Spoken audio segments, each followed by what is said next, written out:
सुकेश, ये election bipolar है, tripolar है, त्रिकोणीय है, और इसमें ये सीटें कितनी क्रूशियल हो जाती हैं, और अरविंद केजरीवाल ये 10 साल बाद क्यों लिखते दिख रहे हैं खत भाई? देखिए, इस बाइपोलर इलेक्शंस को ट्रायंगुलर बनाने की कोशिश है। अब वो कितनी कामयाब होगी, बीजेपी की नजर उस पर सबसे ज्यादा है। अगर ये ट्रायंगुलर होती है तो जाहिर तौर पे बीजेपी फायदे में होगी। अरविंद केजरीवाल इसको ट्रायंगुलर होने देना नहीं चाहते। आप कह रहे हैं कि अचानक से ये चिट्ठी क्यों लिखी? देखिए, वो देसी भाषा में अगर कहूं कि चुनाव जो है वो शिव जी की बारात होती है। उसमें अंधे, लंगड़े, लूल्हे सब साथ चलते हैं शिव जी की बारात में। तो ये ऐसा चुनाव है, इसके पहले विजय जी मुझसे भी वरिष्ठ हैं, जात के नाम पे, जाट के नाम पे, गुर्जर के नाम पे, ठाकुर के नाम पे ऐसे दिल्ली की राजनीति नहीं हुई कभी। लेकिन एक बॉक्स अरविंद केजरीवाल वो भी टिक कर देना चाह रहे हैं, क्योंकि उनके खिलाफ परवेश वर्मा खड़े हो गए। ये पहली बार है जब अरविंद केजरीवाल के खिलाफ कोई सीरियस कैंडिडेट खड़ा हुआ है। शीला दीक्षित को शिकस्त देने के बाद उनके सामने 2 कैंडिडेट आए बीजेपी की तरफ से। कांग्रेस तो खत्म हो ही चुकी थी।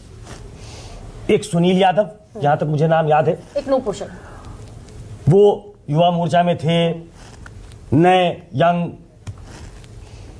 लड़के थे, उनको ट्राई किया तो ऐसा माना गया कि कंसीड कर लिया है बीजेपी ने, वो केजरीवाल के खिलाफ नहीं जीत सकते। दूसरी बार नूपुर शर्मा का एक्सपीरियंस भी मोर और लेस उतना ही था। वो भी कोई कैंडिडेचर अरविंद केजरीवाल के सामने थी ही नहीं।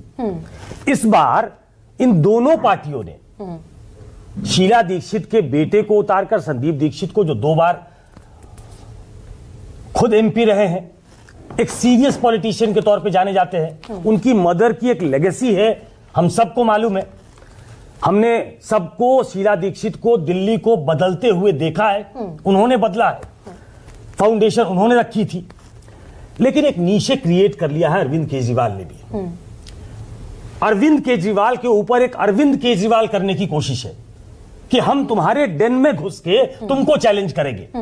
और वो चैलेंज करने वाला फॉर्चुनेटली या अनफॉर्चुनेटली एक जाट है बीजेपी की तरफ से।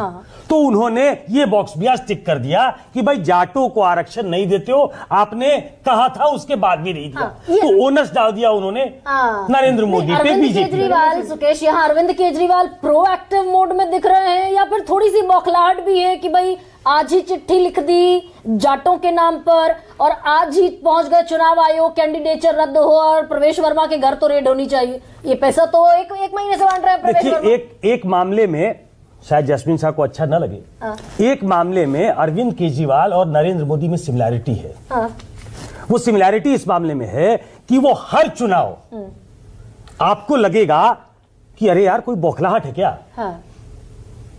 इतने पेस के साथ क्यों, इतने अग्रेशन के साथ क्यों जाते हैं।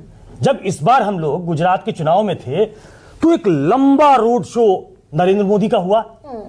मैं कौतूहलवश मैं पहली बार 2002 का चुनाव कवर करने गया था।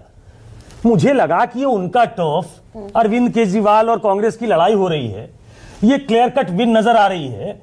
ये नरेंद्र मोदी, कुछ गड़बड़ है क्या अंदर? मोरबी हादसा हुआ था, 150 से ऊपर सीटें नरेंद्र मोदी की आई, हिस्टोरिकल। आप ये समझिए कि नरेंद्र मोदी 24/7 इलेक्शन मशीन है। और अरविंद केजरीवाल, चाहे वो दिल्ली हो, चाहे वो पंजाब हो, गुजरात में भी उन्होंने रिलेंटलेस कैंपेन किया। He is a relentless campaigner. वो कोई भी जहां से उनको जो मिल रहा है फीडबैक, उस पे एक्ट करते हैं। और किसी भी पॉलिटिकल पार्टी को इसी तरीके से, ये जो कट थ्रोट कंपटीशन है आज की तारीख में पॉलिटिक्स में, उसको आप इसी तरीके से हैंडल कर सकते हो। उसमें झूठ भी होगा, उसमें फरेब भी होगा, उसमें अल्योर करने की कोशिश भी होगी। अब आप आम आदमी पार्टी को वो जिस अन्ना मूवमेंट से निकले थे वो वाली आम आदमी पार्टी मत समझिए। और ये जो वो अब उनके ट्रू कलर्स सामने हैं। वो जीतने के लिए लड़ते हैं, उनके पास दिखाने के लिए, शोकेस करने के लिए भी है। उन्होंने अपनी एक कॉन्स्टिट्यूएंसी बना ली है।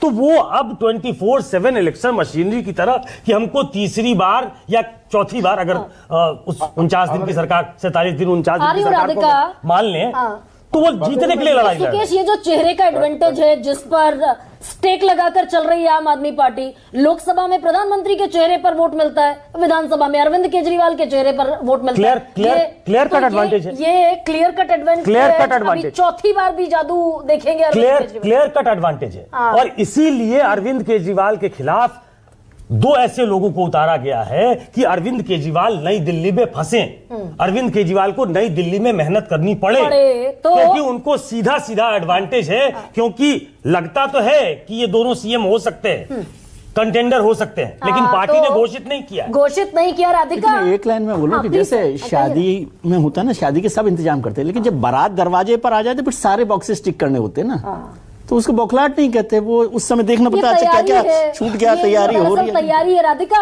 जैसा सुकेश अभी कह रहे हैं कि BJP is also trying very hard कि ये जो